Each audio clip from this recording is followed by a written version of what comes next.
हरे कृष्णा। नमस्कार दोस्तों, आप समस्त श्रोतागण का आपके YouTube चैनल जीवन अमृत पर हार्दिक अभिनंदन है। आज की वीडियो में आप रसपान करेंगे मार्गशीर्ष महात्म कथा का 15वां अध्याय, जिसमें भगवान ब्रह्मा जी द्वारा जितने भी प्रश्न किए गए सभी प्रश्नों का भगवान विष्णु उत्तर देते हैं। तो आइए आज की कथा का आरंभ करते हैं। इसके पहले की कथा का श्रवण करने के लिए आप सबका बहुत बहुत धन्यवाद। श्री भगवान विष्णु ब्रह्मा जी से बोले कि हे प्रश्न को जानने वालों में श्रेष्ठ, आपने जो उत्तम प्रश्न किए हैं उन प्रश्नों को सुनिश्चित उत्तर क्रम से मैं आपको वर्णन करूंगा। आप इसका श्रवण करें। मार्गशीर्ष मास में विष्णु भगवान कीर्ति नामक स्त्री के साथ वास करते हैं, इसलिए विष्णु को पूजन कीर्ति के साथ करना चाहिए। जैसा पहले कहा गया है, ब्राह्मण को केशव और ब्राह्मण पत्नी को कीर्ति समझकर दोनों ब्राह्मणी की विधिवत वस्त्र, आभूषण, धेनु आदि से पूजन करना चाहिए। हे वत्स, इस प्रकार सपत्नीक ब्राह्मण के पूजन से हम पूजित हो जाते हैं, इसमें तनिक भी संदेह नहीं है। इसलिए अवश्य ही सपत्नीक ब्राह्मण का पूजन करना चाहिए, क्योंकि पूजित होकर मुझे संतुष्ट करते हैं। मुझको प्रसन्न करने वाले अनेक प्रकार के दान करें और गौदान, भूमि दान करें तथा अन्न दान करें। विशेषकर स्वर्ण दान का, वस्त्र दान, शय्या दान, अलंकार का दान और मुझको प्रसन्न करने वाला ग्रह दान करें। समस्त दानों में 3 दान विशेष कहे गए हैं। एक पृथ्वी दान और दूसरा धेनु दान तथा तीसरा विद्या दान अति श्रेष्ठ माना गया। हे वत्स, इन तीनों दानों के देने से मुझको अतुल प्रसन्नता होती है, इसलिए मार्गशीर्ष मास में इन तीनों शुभ दानों को करें। हे अनंग, मैंने स्नान की विधि पहले की भली भांति कह दी है। इस मास में पूजन, स्नान और दान करना ही विधान कहा गया है, इसमें कुछ भी संशय नहीं है। जो संपूर्ण मार्गशीर्ष मास को भक्त व्रत करके बिता देते हैं और ब्राह्मणों को भक्ति से भोजन कराता है, वह समस्त व्याधि और पापों से मुक्त हो जाता है तथा खेती वाला और बहुत धनी तथा बहुत धान्य वाला हो जाता है।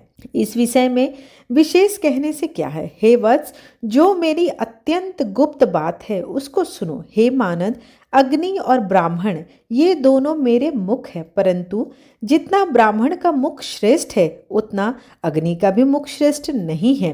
हे पुत्र, ब्राह्मण के मुख में आहुति देने से कोटि गुना अधिक पुण्य होता है, क्योंकि जो मेरा अग्नि मुख है और वह ब्राह्मणों के अधीन है और ब्राह्मण सदा स्वतंत्र कहे गए हैं। हे सूत, चंद्रमा के समान उज्ज्वल शर्करा और घी सहित खीर का ब्राह्मण के मुख में आहुति देवें। हे सूत, यह मुझे प्रसन्न कर देने वाली है। हे सूत, यदि इस मार्गशीर्ष मास में कुमुद अर्थात कमल के समान सुगंधित युक्त सुंदर भात और मूंग की दाल जिसमें सुगंधित घी अधिक डाला गया हो, उसका ब्राह्मण को होम दे। हे सूत, दूध, घी, खारिक, 4 फल, मिश्री, कपूर, नारियल डालकर सुंदर पकवान बनाए। और हे चतुर्मुख, मार्गशीर्ष मास में ब्राह्मण के निमित्त मनोज्ञ प्रिय सुंदर व्यंजनों को बनावे तथा हे सूत, सुंदर श्रीखंड बनावे और उन ब्राह्मणों को जो प्रिय हो उसको बनाकर परम श्रद्धा से ब्राह्मणों को भोजन करावे। जैसे जैसे ब्राह्मण लोग रस स्वाद पूर्वक भोजन करते हैं, वैसे वैसे पृथ्वी पर दुर्लभ प्रीति मुझे होती है। इसलिए हे तात, जैसा करने से ब्राह्मण प्रसन्न हो वैसा ही करना चाहिए, क्योंकि उन ब्राह्मणों के प्रसन्न होने से मैं भी प्रसन्न होता हूँ। इसमें कोई भी संशय नहीं है। मेरी बात में विश्वास करो, मैं तुम्हें मिथ्या नहीं कहूँगा। हे मानद, मैं यह गुप्त बात तुम्हारे कल्याण के लिए ही कह रहा हूँ। हे मानद, वे ब्राह्मण क्रोध करें या मारे तो भी मेरी प्रसन्नता के लिए उनको नमस्कार करना चाहिए। हे पुत्र, नित्य ऐसा करना और मार्गशीर्ष मास में विशेष रूप से करना चाहिए। हे ब्राह्मण, आपने भोजन के विषय में जो पूछा कि क्या भोजन करना चाहिए, उसको मैं कहता हूँ, सुनिए। मेरी भक्ति में परायण मनुष्य को मेरा प्रसाद भोजन करना चाहिए। हे पुत्र, वह प्रसाद पापियों को पवित्र करने वाला और मुक्ति फल देने वाला है। जो प्रतिदिन मुझको अर्पण करके शेष प्रसाद का भोजन करता है, उसको एक एक दाना में सैकड़ों चंद्रायण का पुण्य फल प्राप्त होता है। भोग लगाने से जो शेष रह गया और अर्पण किया गया, ये दो प्रकार के भोजन भक्तों के लिए है।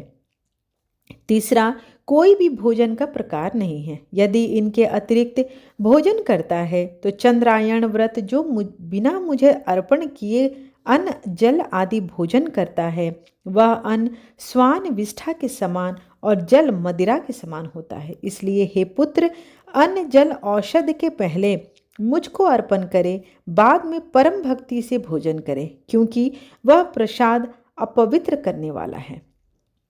और मेरा उच्छिष्ट प्रसाद पापियों को भी तीर्थ यज्ञ आदि के फल का दाता है। कलयुग के दोषों का नाशक और सुंदर गति को देने वाला कहा गया है, तथा दूसरे देवता के नैवेद्य का भक्षण नहीं करना और जो अभक्त हैं उनके यहाँ पकवान खाना। यदि अभक्तों के यहाँ पकवान खाता है तो उसे भी नर्क को जाना पड़ता है। हे सूत, अब मैं तुमसे बोलने का प्रकार जो कह रहा हूं उसे सुनो और सावधान होकर सुनो। तुम्हारी प्रसन्नता के लिए अत्यंत गुप्त बात को भी कहूंगा। मार्गशीर्ष मास में विशेष करके मेरा नाम कहना चाहिए और मुझको प्रसन्न करने वाला कृष्ण कृष्ण कहना उचित है। हे पुत्र, यह मेरी प्रतिज्ञा है, उसको सुर और असुर नहीं जानते। मन वचन कर्म से जो मेरी शरण में आ जाता है, वह इस लोक की समस्त कामना को प्राप्त करता है और सर्वश्रेष्ठ वैकुंठ तथा मेरी प्रिया लक्ष्मी को भी प्राप्त करता है। मनुष्य मुझको कृष्ण कृष्ण कृष्ण कहकर नित्य स्मरण करता है। मैं उसका जल को भेदन कर कमल के समान नर्क से उद्धार करता हूँ। हे वत्स, जो मन बहलाने से, दंभ से, मूढ़तावश, लोभ से और छल से मेरा भजन करता है, वह मेरा भक्त दुख का भागी नहीं होता। जो लोग मृत्यु के समय कृष्ण नाम का पाठ करते हैं, हे पुत्र, वे पाप युक्त होने पर भी यमराज को नहीं देखते। जिन्होंने युवा अवस्था में समस्त पापों किए हों, परंतु अंत समय में कृष्ण नाम स्मरण किया हो, निस्संदेह मेरे समीप आ जाते हैं। मरण के समय विवश होकर भी जो मनुष्य नमः कृष्णाय महते अर्थात महान कृष्ण को नमस्कार है ऐसा कहते हैं, वो मेरे निकट आ जाते हैं। जिसका श्री कृष्ण नाम के उच्चारण के साथ प्राण निकलता है, वह प्राणी स्वर्ग को जाता है और दूर से ही यमराज उसको स्वर्ग को जाते देखते हैं। जो कृष्ण कृष्ण कहता हुआ शमशान में मरता है, तो हे पुत्र, वह अवश्य मेरे समीप आता है। जो मेरे भक्तों के दर्शन से कहीं भी मृत्यु का भागी होता है, हे पुत्र, वह मनुष्य बिना मेरे स्मरण के मुक्ति फल का भागी हो जाता है। हे पुत्रक, प्रज्वलित पाप रूपी अग्नि का भय मत करो, क्योंकि उसका श्री कृष्ण नाम रूपी मेघ से उठे हुए जल बिंदु से समन हो जाता है। कलयुग रूपी सर्प के तीक्ष्ण दाढ़ का क्या भय है, जो कि कृष्ण नाम रूपी काष्ठ से उठी अग्नि से जलकर नष्ट हो जाता है। पाप रूपी अग्नि से दग्ध, कर्म व्यापार से रहित मनुष्यों के लिए बिना श्री कृष्ण स्मरण के दूसरा औषध कुछ नहीं है। जैसे प्रयाग में गंगा, शुक्ल तीर्थ में कुरुक्षेत्र में सरस्वती श्रेष्ठ है, संसार रूपी समुद्र में नीम, गम और महापाप रूपी मनुष्यों की बिना श्री कृष्ण स्मरण के दूसरी गति नहीं है। मृत्यु समय के उपस्थित होने पर भी जो मनुष्य श्री कृष्ण का स्मरण की इच्छा नहीं करते हैं, उनको परलोकगामी पापियों के लिए बिना श्री कृष्ण स्मरण के दूसरा रास्ता ही नहीं है। हे पुत्र, जिसके घर में प्रतिदिन कृष्ण कृष्ण का यह कीर्तन होता है, उस घर में गया, काशी, पुष्कर, कुरुक्षेत्र आदि समस्त क्षेत्र वास करते हैं। जिसकी जिह्वा निरंतर कृष्ण कृष्ण यह कहती है, उसी मनुष्य का जीवन और जन्म सफल है और उसे सभी सुख की प्राप्ति होती है।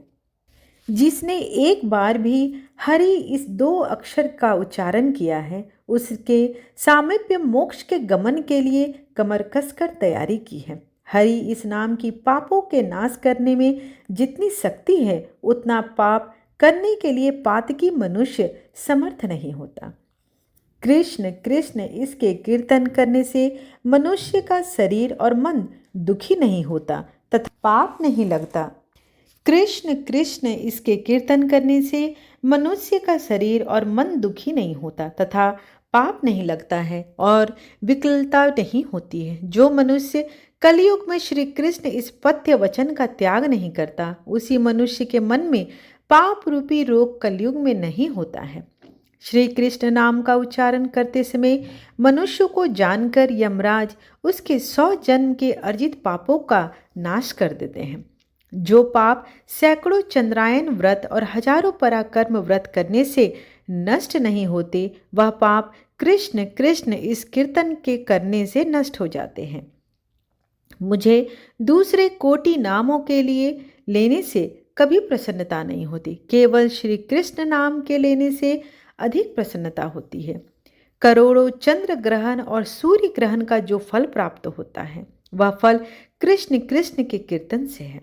गुरु की स्त्री के साथ गमन और सुवर्ण की चोरी आदि पातक श्री कृष्ण के कीर्तन करने से पाप पाला के समान नष्ट हो जाते हैं। यदि अगम्य स्त्री के साथ गमन आदि महान पापों से युक्त होने पर अंत समय में भी एक बार भी कृष्ण का कीर्तन करता है तो वह उस समस्त पापों से मुक्त हो जाता है। जो अब पवित्र मन वाला है, वह बिना आचार पालन के भी अंत समय में श्री कृष्ण के नाम का कीर्तन से प्रेत तत्व को प्राप्त नहीं करता। जो जिह्वा से कलयुग में श्री कृष्ण का गुणगान नहीं करते, ऐसी दुष्ट जिह्वा मुख में न होकर रसातल को चली जाए, अर्थात वो नष्ट हो जाए तो अच्छा है। हे पुत्र, कलयुग में जो जिह्वा श्री कृष्ण के गुणों का कीर्तन करती है, वह अपने या दूसरे के मुख की हो, प्रयत्न पूर्वक वंदना करने योग्य है। जो जिह्वा दिन और रात्रि में श्री कृष्ण के गुणों का कीर्तन नहीं करती, वह उस मनुष्य के मुख में जिह्वा के रूप में पापलता कही जाती है। जो जिह्वा श्री कृष्ण कृष्ण कृष्ण भगवान नाम का उच्चारण नहीं करती है, वह रोग रूपणी जिह्वा है। ऐसी जिह्वा गिरकर 100 टुकड़े हो जाए। जो मनुष्य प्रातःकाल उठकर श्री कृष्ण नाम के महात्म को पढ़ता है, उसके लिए मैं कल्याणों को देने वाला होता हूँ, में कोई भी संशय नहीं है। जो मनुष्य तीनों संध्याओं में अर्थात प्रातःकाल, मध्याह्न काल और सायंकाल में श्री कृष्ण नाम के महात्म को पढ़ता है, वह अपने समस्त कामनाओं को प्राप्त कर लेता है और मरने पर परम गति को पाता है। इस प्रकार मार्गशीर्ष महात्म कथा का 15वां अध्याय यहीं पर समाप्त हुआ। आशा करती हूँ आपको आज का अध्याय अच्छा लगा हो। अगर आपको आज का वीडियो अच्छी लगी हो तो दिल से कमेंट बॉक्स में हरे कृष्णा या राधे राधे अवश्य लिखें।